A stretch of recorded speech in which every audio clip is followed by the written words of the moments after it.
E eu me lembro que eu fiquei naquele quarto sozinha aquela noite e eu chorei muito naquele colchão. E eu sentia como se tivesse um buraco dentro do meu peito. Eu não sei se você já sentiu isso. Demônios que moravam dentro do meu corpo estavam sendo arrancados. E portanto eu sentia aquela dor. O poder de Deus é você pegar uma pessoa endemoniada e colocar na tua casa na certeza de que se o demônio se levantar ali, ele cai. Paz do Senhor a todos vocês. Irmãos, eu já tô começando esse culto. Meu Deus, isso aqui vai ser um culto, hein? Profetizei. Tô começando esse vídeo já chorando, gente. E eu quero pedir pra vocês ficarem nesse vídeo até o final, porque vai ser muito forte. Foi Deus que trouxe você até aqui. E a palavra que eu vou entregar, o testemunho que eu vou entregar aqui. Ai, tenho certeza que vai encher o teu coração, o teu espírito. Em nome de Jesus.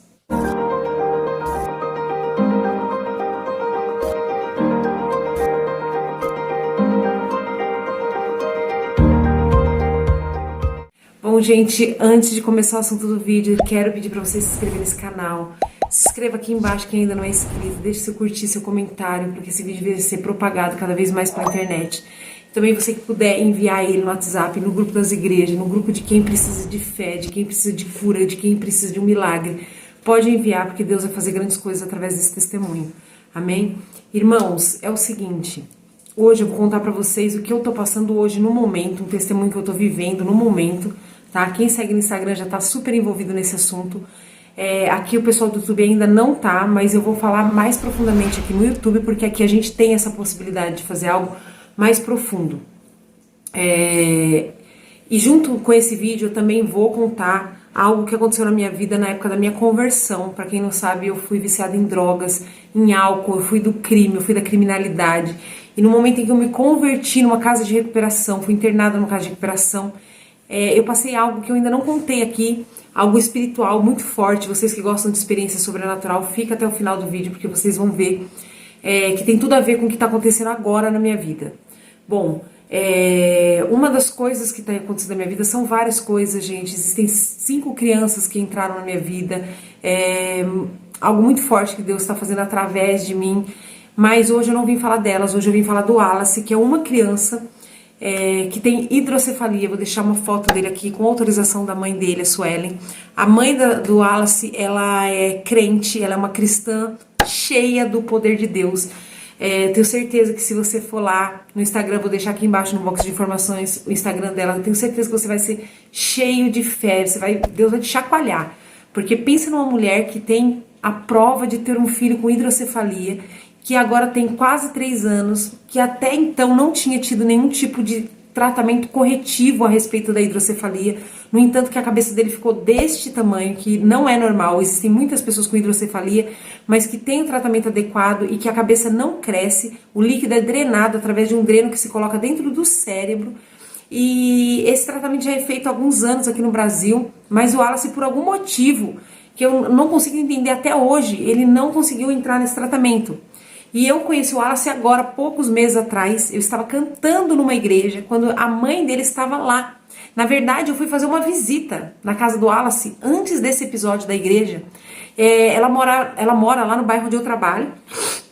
E eu fui fazer uma visita dentro da casa dela, levar uma cesta básica. Eu soube que tinha algumas crianças que necessitavam de alimento ali na casa dela, e eu entrei numa casa muito simples, irmãos. Eu fiquei impactada com a simplicidade, com a quantidade de criança que tinha no quintal. Foi algo muito forte na época, eu lembro, já tem uns 2 anos, ou melhor, acho que já tem 1 ano e meio mais ou menos, e eu lembro de ter visto o Wallace deitado numa cama, mas era um lugar muito escuro, eu não conseguia enxergar direito ele, mas eu lembro de ter visto um neném deitado na cama com uma cabeça diferente, né, muito maior do que o normal. E eu pensei, nossa, ele tá doente, mas eu acreditei que ele já estava com tratamento, que a mãe já estava com tratamento adequado. Não cheguei a entrar no assunto, eu tinha ido lá para outras coisas. Enfim, fiz o que tinha que ser feito e saí da casa. Um belo dia, alguns meses atrás, eu estou cantando numa igreja. E quando eu estava lá em cima do púlpito cantando, eu vi esse menino, o Wallace, no colo da mãe. Eu lembrei daquele menino daquela casa, mas eu não sabia, não tinha certeza se era a mesma pessoa.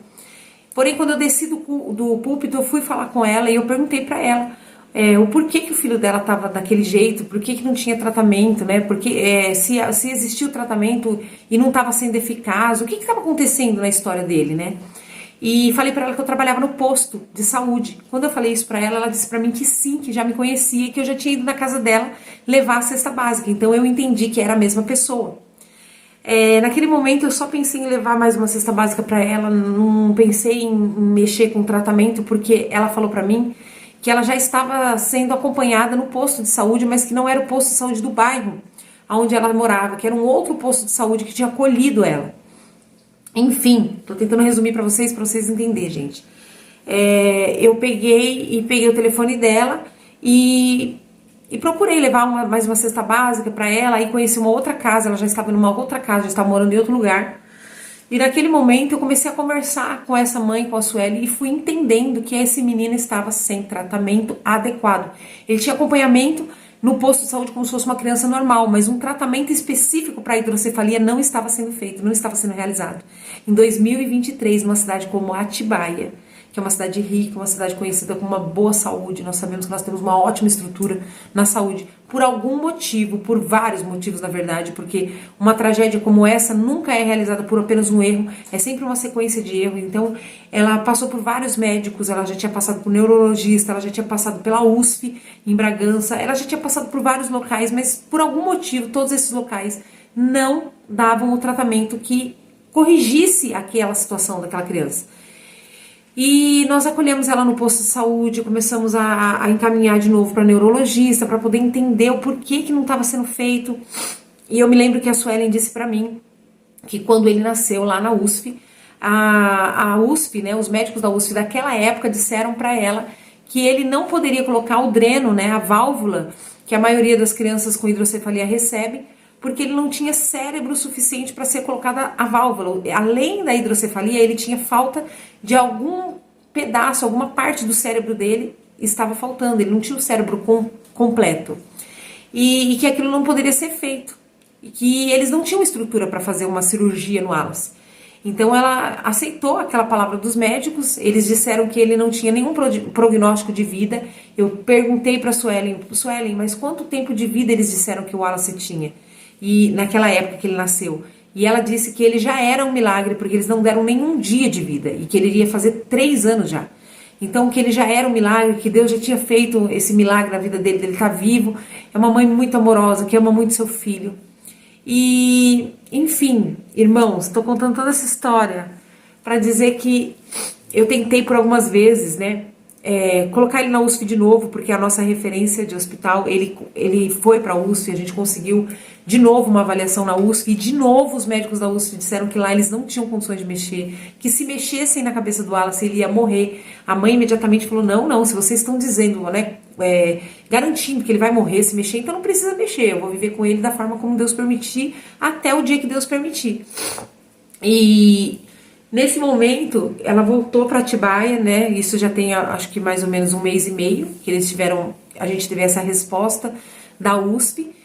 Mas mesmo assim, eu não desisti de procurar um outro hospital que tivesse mais condições. Eu acreditava dentro de mim que eles estavam dizendo que eles não tinham estrutura para mexer, mas eu acreditava que em algum lugar desse Brasil existiria um hospital de referência onde teria uma estrutura melhor e que pudesse mexer na cabeça do Wallace. Por quê, irmãos? Por que eu fiquei focada e fiquei muito determinada a fazer com que ele passasse por esse tratamento? Porque do dia que eu vi ele na igreja até o dia de hoje, a cabeça dele tinha crescido muito. Então não era algo que tinha crescido e tinha parado de crescer, porque se tivesse crescido e parado de crescer, amém. A mãe dele não teria problema nenhum em conviver com ele dessa forma até o dia que Deus quisesse, né? Nós não teríamos problema em aceitar o Wallace dessa forma, mas como a cabeça dele estava crescendo, e toda vez que eu via ele, eu falava, mãe, a cabeça dele está crescendo ou é uma impressão minha? E ela dizia, não, a cabeça dele está crescendo sim. E então eu pensei, gente, se esse líquido está crescendo na cabeça dele, ele não vai durar muito tempo, porque daqui a um tempo a cabeça dele vai estourar. E como é que pode a gente deixar uma criança com a cabeça crescendo dentro de casa sem fazer nada? A gente precisa ver se tem alguma coisa para fazer. Então por isso eu fiquei determinada em levar o Wallace para uma cirurgia. Ao mesmo tempo muito medo no meu coração, porque eu pensava assim, Deus, se eu tô tentando fazer essa cirurgia, eu que sou apenas uma técnica de enfermagem, eu não entendo de neurônios, eu não entendo de casos neurológicos tão graves quanto o dele. Eu não sou a pessoa mais capacitada para saber se é melhor operar, se é melhor ficar daquela forma. Mas eu falava, Deus, se ele chega nessa cirurgia e morre, eu sei que eu vou me culpar. Eu sei que não é culpa... Aí todo mundo fala, não, é culpa sua. Imagina, Kelly, você tá tentando fazer o melhor. Imagina, você tá tentando salvar a vida do menino. E tal. A própria mãe falou isso pra mim. Que não seria culpa minha. Que a gente tava tentando fazer o melhor pra ele. Que Deus está no controle. Ele é muito crente, gente. Ele é muito crente. Ela é de empolgar a fé de qualquer pessoa. Mas mesmo assim eu falei, Deus, o Senhor sabe que eu vou levar no meu coração que o menino estava bem em casa, bem, gente, bem entre aspas, porque ele sente dores, ele não dorme à noite, ele chora muito, ele não, aquele líquido comprimindo o cérebro dele, ele não tem vida, ele tem uma sobrevida, tá? Ele não brinca com os irmãos dele, ele estava cada vez mais parado diante daquele líquido crescendo. Mas eu sei que eu ia ficar com aquela coisa no meu coração, será que eu fiz certo de levar ele até uma cirurgia? Será que se ele tivesse na casa dele, ele não teria um prognóstico, uma vida um pouco mais extensa? Então eu pedi muito, eu falei, Senhor, não permita, Senhor, se for para ele morrer nessa cirurgia, não permita que ele faça a cirurgia. Feche as portas da cirurgia se for para acontecer algum mal. E a gente orando muito, colocando a igreja inteira para orar, pedindo oração no Instagram, no meu WhatsApp para toda a igreja, a cidade inteira de Atibaia já ouviu falar do Wallace. Todos os crentes de Atibaia orando pelo Wallace. Sabe? E aí o que aconteceu? O mês passado, um médico que eu conheço, um amigo meu, viu o caso do Wallace e falou pra mim assim, olha, Kelly, eu tenho conhecimento de alguns neurologistas do Mário Gatti, do Hospital Mário Gatti lá em Campinas, e eu quero ligar pra eles e quero ver se eles podem receber o Wallace. Eu falei, amém, doutor, faça isso. O doutor ligou e os neurologistas que ele conhecia, né, eu acho que é uma neurologista que ele conhece lá do Mário Gatti, falou pra mãe pegar a criança, colocar no carro e levar. E entrar no pronto-socorro do Mário Gatti, que ela já deixaria avisado que ele iria dar entrada nesse pronto-socorro. E que eles iam pedir uma avaliação do neurologista. Fora isso, o Wallace também tá com uma hérnia que precisa ser operada. Então eu falei, quando você chegar lá, você já fala de tudo. Fala da hérnia, fala da cabeça, fala de tudo. E foi isso que aconteceu. A Suelen levou ele para Campinas. Chegou no Mário Gatti, gente, eles... Outro tratamento, fizeram toda uma bateria de exames nele. Ela levou os exames antigos, eles fez novos exames, os neurologistas puderam comparar um exame com o outro. Ela teve alta no outro dia, no Mário Gatti, e eles falaram que eles iam tratar o Wallace no ambulatório do Mário Gatti, que na verdade é o Mário Gatinho que fala, que é o Hospital Mário Gatti para crianças. E eles falaram assim, olha, nós vamos te dar uma vaga aqui no Mário Gatti, e você vai cuidar do Wallace aqui no Mário Gatti, nós vamos cuidar dele a partir de hoje. Você vai ter que vir aqui em Campinas. E ela tem um carro, irmãos, que ela comprou com o dinheiro do Wallace. O Wallace ganhou um dinheiro, acho que de aposentadoria, alguma coisa, algum benefício por conta da doença. E ela investiu nesse carro justamente para levar o filho dela para os hospitais. Detalhe, ela tem mais 2 filhos pequenos que dependem dela, crianças que dependem dela. Ela, toda vez que vai para Campinas, ela deixa esses filhos com o vizinho, ela deixa esses filhos com alguém que possa ajudar lá a cuidar. Mas é tudo muito difícil, irmãos. Tudo muito difícil. Ela não tem uma rede de apoio. Ela não tem uma mãe. Ela não tem alguém que fique ali e que esteja apto a cuidar da criança. Das outras crianças enquanto ela sai. Não. Uma luta muito grande. A falta de dinheiro até mesmo para as coisas básicas. Alimentação. Sabe? Quantas vezes eu vi aquela mãe carregando o Wallace no colo para vender bolo de pote. Para poder levantar dinheiro, para poder comprar as coisas para dentro de casa. É muita luta, irmãos. É muita luta enquanto a gente está aqui reclamando, enquanto a gente está murmurando, enquanto a gente está decepcionado com Deus, porque Deus não fez a sua vontade. É muito forte o que vai vir por aí, fiquem ligados. O Wallace chegou no Mário Gatinho, eles mandaram para casa e falaram que a partir de agora ele teria tratamento ambulatorial, que é o seguinte, não é emergência, é ambulatorial. Eles falaram, vamos operar o Wallace, mas não de emergência. Vamos fazer outros exames, vamos estudar o caso dele e vamos operar no momento certo. Beleza, ela voltou para Atibaia e marcaram uma consulta no ambulatório do Mário Gatinho. No dia dessa consulta, no ambulatório, eles ligaram para a Suelen e falaram para ela, olha, você vai vir para a consulta, só que você não vai vir para o ambulatório. Você vai direto para o pronto-socorro de novo do Mário Gatti e você vai chegar lá com ele de jejum, ou seja, a operação seria realizada. Ficou aquela expectativa, a igreja inteira orando de novo, gente, aquela tensão no ar. Eu falei, Suelen, vai em nome de Jesus. E ela foi. Ela foi com o Wallace de jejum, chegou lá, irmãos, já internaram o Wallace e fizeram a operação nele. colocaram o bendito dreno, que até hoje falaram que ele não tinha cérebro para colocar. O Wallace chegou num ponto onde ele tem mais líquido na cabeça do que cérebro. Não pode se tirar desse líquido de uma vez só, senão ele morre na hora na cirurgia. Então colocaram um dreno dentro do cérebro dele, que vai drenar aos poucos essa água. Eu não entendo muito bem ainda o que está acontecendo, o que vai acontecer. Mas essa é a proposta, que esse dreno vá drenando aos poucos essa água. Porque se fizer de uma vez, ele não aguenta, ele não suporta, ele morre. O Wallace fez a cirurgia anteontem. A Suelen teve que voltar para Atibaia porque ele foi, depois da cirurgia, direto para UTI, se recuperar da cirurgia. O Wallace estava bem inchado ontem, estava entubado ainda, ele está sedado, ele está em coma, induzido, para que ele se recupere primeiro, para depois eles tirar a sedação e desentubar. Só que hoje eu acabei de receber a notícia da Suelen de que ele já está melhor. A Suelen está indo todos os dias para Campinas, gente. Essa mãe que não tem dinheiro, muitas vezes, nem para as coisas básicas do dia a dia, ela está tendo que ir para Campinas todos os dias. Eu vou deixar o Pix dela aqui embaixo, irmãos, na descrição desse vídeo, o Instagram dela. Entrem lá, falem com ela, contribuam como vocês puderem para ajudar. Ela tá indo todo dia para Campinas. Ela vem para Atibaia, leva os filhos na escola de manhã, vai à tarde para Campinas, visita o Wallace. Eles falaram que não poderiam dar nenhuma notícia por telefone, que ela teria que vir a Campinas todos os dias no horário de visita da UTI para receber as notícias, o boletim médico do Wallace. Ela tá fazendo isso todo dia. Ontem ela chegou de Campinas e ainda foi pro culto, irmãos.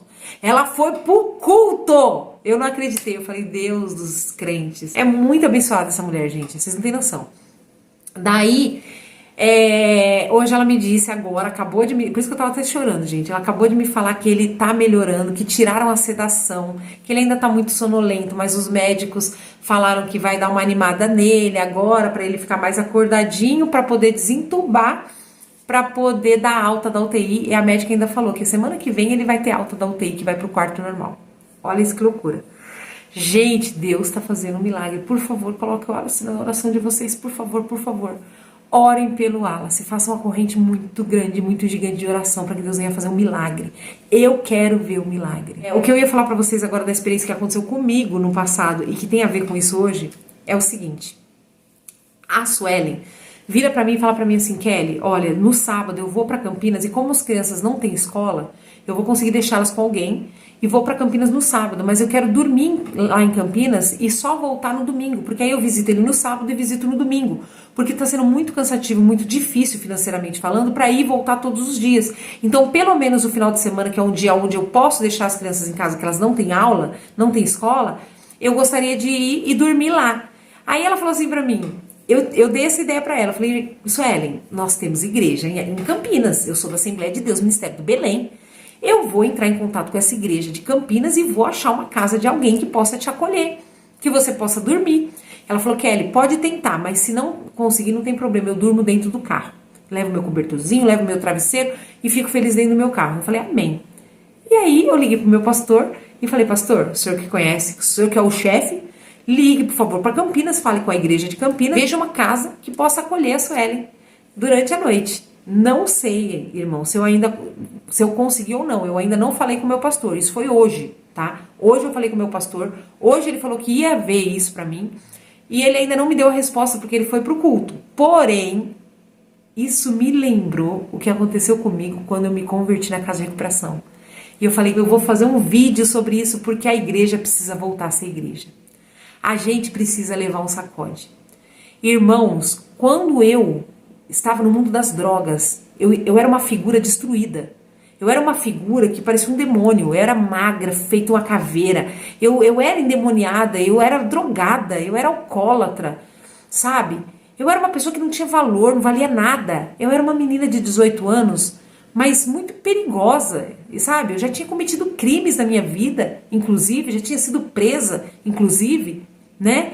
Então, o que acontece? Eu, naquela situação, quando eu me converti, quem já viu meu testemunho sabe que eu estava dentro da minha casa, jurada de morte pelos bandidos, quando bateram no meu portão e falaram assim, Deus mandou vir te buscar. E eu, com medo de morrer, entrei naquele carro daqueles 2 jovens que eu não sei quem são, nunca vi mais gordo na vida. E depois daquele dia também nunca mais os vi. naquele carro para fugir da morte. E eles me levaram para Ribeirão Preto naquela noite. E quando eu cheguei naquela cidade, eles iam me internar na casa de recuperação, mas era de noite. E não dava para entrar na casa de recuperação aquele horário. A casa de recuperação não recebia aquele horário. Recebia só no outro dia de manhã. E eu me lembro que esses jovens me levaram até a casa de uma família, provavelmente da igreja deles, uma família de crentes, e falaram assim: oi, já estava tudo combinado. Tá aqui a jovem que vai dormir aí. Eles falaram para mim: você vai dormir na casa de uma família que nós arrumamos para você dormir. E amanhã a gente vem te buscar para te levar para casa de recuperação. E eu entrei naquela... Eu vou chorar, gente. Porque olha... hoje, pensando... Hoje, com a minha cabeça, como igreja, pensando no que fizeram por mim ali, é muito forte. Aquela menina destruída, aquela figura terrível que eu era, entrou na casa de uma família que não me conhecia, que não sabia nada de mim. Eu poderia ser uma psicopata, eu poderia matar todos eles aquela noite, tentar fazer algo contra eles, roubá-los. Eu poderia endemoniar lá dentro. Eles falaram: ah, seja bem-vinda, vem aqui. Me colocaram num quarto. E nesse quarto não tinha cama. Eu lembro que eu deitei no colchão no chão. E eu deitei naquele colchão e eu dormi aquela noite lá. No outro dia eu acordei e eu tomei café da manhã com aquela família.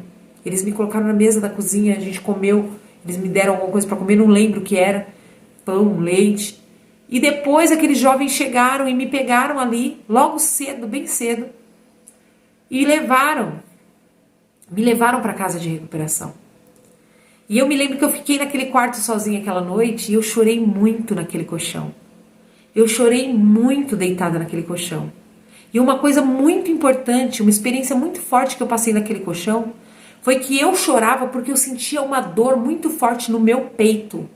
E eu sentia como se tivesse um buraco dentro do meu peito. Eu não sei se você já sentiu isso. Naquela noite eu senti claramente esse buraco. E eu lembro que eu punha a mão assim nessa dor, nesse buraco, e eu chorava, eu chorava, eu chorava. E hoje eu entendo que aquele buraco era real. Porque naquela noite eu estava sendo liberta. Demônios que moravam dentro do meu corpo estavam sendo arrancados. E portanto eu sentia aquela dor e aquele vazio, aquele buraco. Era o vazio que a Bíblia diz que quando os demônios saem da casa, a casa precisa ser cheia do Espírito Santo, porque senão eles ficam ao derredor procurando entrar de novo na casa. A minha casa estava ficando vazia, demônios estavam sendo arrancados naquela noite. E eu tenho certeza que tanto aqueles jovens que tinham me deixado lá, quanto aquela família estavam no outro quarto. Eu tenho certeza que eles dobraram os joelhos deles naquele quarto e disseram: Senhor, eu não sei quem é essa menina. Eu não sei o que vai dar essa história, mas ela está aqui, nós estamos dando abrigo e nós pedimos pela libertação dela. Eu tenho certeza que estavam orando pela minha libertação, pela minha salvação. E quando eu cheguei na casa de recuperação no outro dia, eu não tive aquela libertação que todo mundo tinha quando entrava na casa de recuperação. Eu já contei isso aqui em vários vídeos. Todo mundo que entrava na casa de recuperação drogado, alcoólatra, depressivo, entrava endemoniado. E quando a gente ia orar, endemoniava, manifestava demônios ali, nossa, todo dia praticamente, em oração de libertação. E eu nunca manifestei um demônio lá dentro. Nunca. Eles até brincavam que ela não tá liberta, que ela foi a única que nunca manifestou demônio aqui dentro. Eles brincavam assim comigo, depois que eu já era obreira, que eu já era batizada com o Espírito Santo. Porque eu creio firmemente que agora eu entendo por que eu não tive aquela libertação com manifestação demoníaca como era tradicional acontecer. Porque naquela noite anterior a entrar na casa de recuperação, eu sentia aquela dor e eu chorava. Porque eu sentia falta daquilo que tinha sido arrancado dentro de mim. Eu chorava, gente, de dor, de vazio, ai, tô vazia, tô com dor porque tô vazia, tô sentindo um buraco dentro do meu peito. E ali eu tava sendo liberta. Eu entrei no outro dia da casa de recuperação, liberta, porque eu entrei, eu me lembro que no dia que eu pus o pé lá dentro, eu já aceitei Jesus, eu abri meu coração, eu já comecei a buscar o batismo com o Espírito Santo. Eu entrei liberta, que eu fui liberta aquela madrugada na casa daqueles irmãos que abriram a porta para mim tão carinhosamente. Hoje eu fico pensando, passaram-se 23 anos daquele dia. Hoje eu estou aqui, servindo a Deus até hoje, fazendo a obra de Deus, sabe? Deus está fazendo através de mim aquilo que Ele fez em mim, que é libertar pessoas. Olha que obra tão grande aconteceu na minha vida, mas aquela família nunca vai saber. Porque eu não conheço, eu não sei endereço, eu não conheço ninguém, eu não lembro de nada. Quando eu entrei lá, eu não lembro nem quantas pessoas tinham na casa, eu não lembro nada, porque na época eu estava muito endemoniada. A única forma de um dia talvez eu conhecer essa família, é se um dia eles encontrarem um vídeo como esse e falarem, nossa, 23 anos atrás a gente acolheu uma menina, realmente a gente colocou ela para dormir no chão, no colchão, e ela dormiu uma noite e depois foi para casa de recuperação em Ribeirão Preto. Isso é uma forma de encontrar. Mas como eu queria encontrar essa família e dizer, olha, valeu a pena. Eu sei que vocês ficaram com medo aquele dia. Talvez vocês ficaram, será que é o certo? Será que a gente não está faltando vigilância? Que hoje em dia, por causa da vigilância mal interpretada, a gente deixa de ajudar todo mundo. Sabe? Abriram a porta para mim. Hoje eu preciso que alguém abra a porta em Campinas para a Suelen dormir lá. É uma família que recebe ela com carinho, que dê uma cama para ela dormir, que dê um café da manhã para ela no outro dia. Que faça isso e plante no reino espiritual, no reino de Deus, brasa sobre a tua cabeça, porque eu imagino que Deus vai te recompensar quando você fizer isso. Chegar no nível de abrir a sua casa. Eu sei que hoje em dia nós não podemos abrir a nossa casa para qualquer pessoa, porque é muito arriscado. Mas olha, eu vou falar uma coisa para vocês, a gente não abre para ninguém, a gente nem pergunta para Deus se é para abrir ou não. Às vezes Deus quer que você abra sim. A Bíblia fala sobre hospitalidade, sabe? Se tem 2 irmãos da tua igreja que tá falando, olha, eu preciso que você faça isso, são pessoas, você consegue hospedar essa pessoa na sua casa? A Bíblia diz que talvez você tá deixando de hospedar anjos, se você não tiver hospitalidade. Às vezes é um anjo que eu mandei na tua casa e você não fez, sabe? Então, com prudência, lógico, eu não vou abrir minha casa para qualquer um entrar, para qualquer... Não, mas vamos pelo menos deixar o Espírito Santo nos usar quando ele quiser. Quando ele tiver uma obra, porque ele tinha uma obra na minha vida. E se aquela família não tivesse aberto a porta para mim? Não tivesse feito com tanto amor, com tanto carinho? Porque fizeram com tanto amor que a libertação aconteceu ali dentro do quarto deles. Eles nem sabem disso. É muito forte, irmãos. É muito forte. Esses jovens que me encontraram, que me levaram, também não sei quem são. Naquela época ele devia ter uns 20, 23 anos. Então hoje eles já são homens velhos. Devem ter o quê? Quase 50 anos? Sabe? Devem ter 40, 50 anos. Gente, como eu queria olhar para eles e dizer, vocês lembram que vocês bateram com o carro de vocês lá em São Sebastião do Paraíso e foram buscar uma menina do nada? Hoje ela é uma mulher de Deus. Valeu a pena vocês terem feito isso. Olha o fruto do trabalho da mão de vocês. Olha o que deu o sacrifício que vocês fizeram naquela noite, naquele dia. Olha o que aconteceu na minha vida. Eu queria muito. E se não for aqui, que seja no céu, que eu possa encontrá-los lá na glória e dizer, olha, vocês ajudaram Jesus a salvar minha alma. E através da minha alma, esses aqui também foram salvos. Ou seja, através do trabalho de vocês. Todos os que eu ganhei para Jesus foi através do que vocês fizeram para mim. Tá entendendo, irmãos? A igreja precisa voltar a ser igreja. A igreja precisa voltar a ter poder de Deus. Vocês acham que o poder de Deus é só falar em línguas na igreja, é pular, saltar, é sentir o arrepio, é chorar? Não. Poder de Deus é você pegar uma pessoa endemoniada e colocar na tua casa na certeza de que se o demônio se levantar ali, ele cai.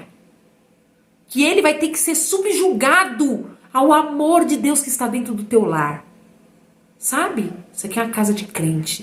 O Espírito Santo está aqui em todos os cantos. Manda entrar aqui, que eu quero ver o diabo fazer graça aqui dentro. Sabe, crente corajoso, isso é ter poder. Ai, mas eu tenho medo do diabo. Ai, mas eu tenho medo do endemoniado. Ai, mas eu tenho medo do homem perigoso. Ai, eu tenho medo do homem mau. Eu tenho medo do homem sanguinário. A Bíblia diz, não tenham medo do homem sanguinário que pode matar o seu corpo. Antes temei a Deus, que mata o teu corpo e ainda lança a tua alma no inferno. Eu espero que esse vídeo tenha edificado a sua fé. Jesus amado, eu espero muito. Compartilha, porque é muito forte essa palavra. Deus abençoe e fique firme em nome de Jesus. Tchau!